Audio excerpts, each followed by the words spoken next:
What's up, guys and girls? Jonathan here with TLD, bringing you quite possibly the most important meal of the day. Today I'm bringing you the full review to the brand new iPad 2, which comes in two different flavors, white or black. You can pick this up 16, 32, or 64 gigabytes, and you can either choose Wi-Fi or Wi-Fi plus 3G, and choose your poison with AT&T or Verizon. The iPad 2 features a resolution of 1024 by 768 across a 9.7-inch LED backlit display. On the inside of the iPad, we get a dual-core 1 GHz A5 Apple processor. Now, along with the new dual-core CPU, we get dual-core graphics processing. Apple claims this to be 9 times faster. According to benchmarks, it's actually about 6 times faster than the previous iteration of the iPad. The biggest thing here, though, it's actually almost 4 times faster than the new Motorola Xoom. Very impressive nonetheless.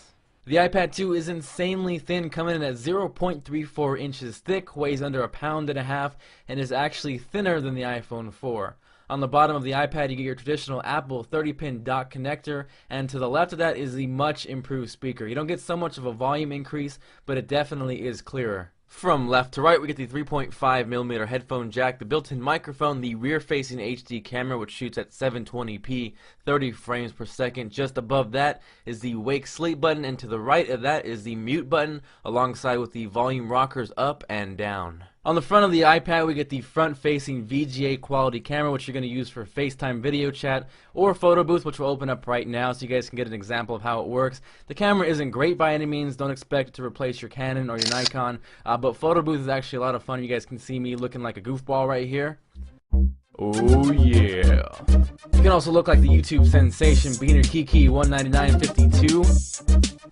Now that we've seen some of the pictures, let's go ahead and check out the video quality. Right now we're filming off the front-facing VGA camera in landscape mode using the built-in internal mic. Got a little bit of wind going in the background so you guys can see how that picks that up. Let's go ahead and move it to portrait. And this is kind of an idea of how to look and sound kind of in a FaceTime environment. Let's go ahead and jump over to the rear-facing HD camera. Alright, so we are on the rear-facing camera. This is in 720p. This is Melody. What's up, doggy? Get a super close-up. Say hi to the TLD viewers.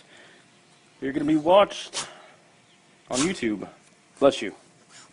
So we are shooting 720p, 30 frames per second.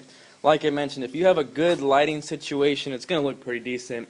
To be honest, the camera's kind of suck in low light, but if you have good lighting, like I said, it's going to look pretty good. Alongside the HD camera comes iMovie for the iPad. This is a $5 paid application, totally worth the money though, very nicely laid out. What you're seeing right now is footage from Matt's Macintosh. He actually used nothing but the iPad's camera and iMovie for the iPad to create one of his reviews. I will post a link to check out that video as well as his channel. He puts out some great content. Next up is GarageBand for the iPad. This is also a $5 application, but it's a lot of fun. It's also a 8-track multi-track recorder, so you can see how easy it is to adjust levels on the fly.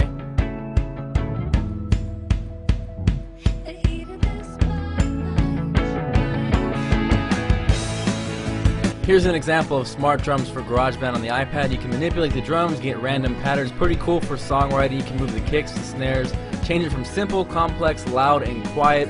Overall, I had a lot of fun playing with GarageBand. Definitely go pick this app up if you got the iPad.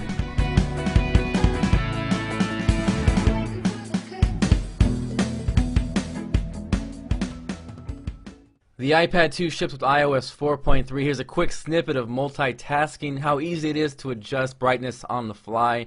Alongside the improved graphics on the iPad 2, you get a 3-axis gyroscope with an accelerometer, so gaming is absolutely awesome on the iPad 2, and there's tons and tons of apps in the App Store. One of the best parts about owning an iPad.